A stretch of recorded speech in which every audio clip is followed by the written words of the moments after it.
It's not going to stop until we do this. So he needs to know that there's consequences. What you about to do? Hospital. Unless you want to pursue charges. Yeah, I'm going to make acting.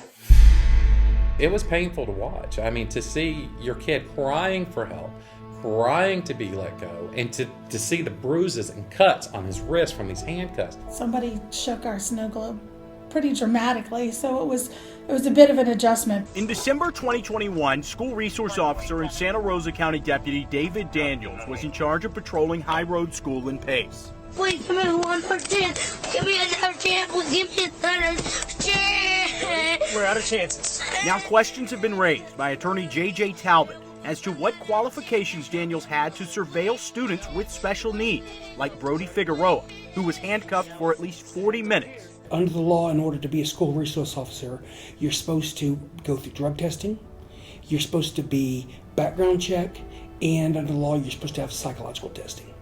That's under the specific statute dealing with school resource officers. We don't know if this officer had that. According to the lawsuit filed by Talbot, Deputy Daniels' employment had taken a downward trajectory before becoming a school resource officer. In May 2021, Daniels was late to work and smelled of alcohol, later failing a sobriety test after lying to superiors. The next month, Daniels was suspended and later assigned to be a school resource officer, where he was officially designated to High Road School in September of that year. But his training as a school resource officer, the suit states, was very limited.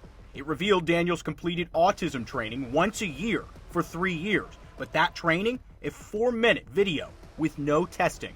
The lawsuit also states Daniels was never formally trained as an SRO until weeks after the body cam incident. Attorney J.J. Talbot says officers use the Baker Act to manage behavioral issues they're not trained to recognize. You have to be Baker Acting somebody because of a mental condition, not because of a developmental condition. Those are two separate things. One's covered by the Baker Act, one is not. Another concern by the Figueroa family is the lack of documentation they've been given by the school.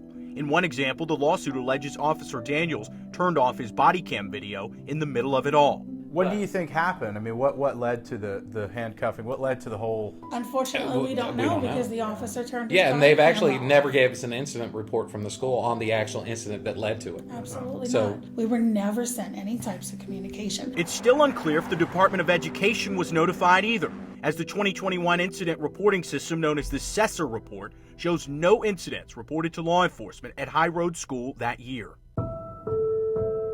How's he doing today?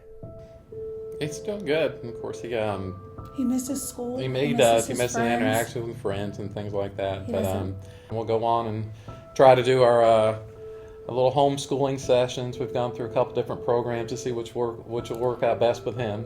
We don't have much of a family life anymore because that's what we have to do to accommodate our son. While Brody Figueroa won't return to High Road School, neither will Deputy David Daniels, who was terminated after being charged earlier this year in an unrelated incident involving attempts to engage in sexual misconduct with a minor.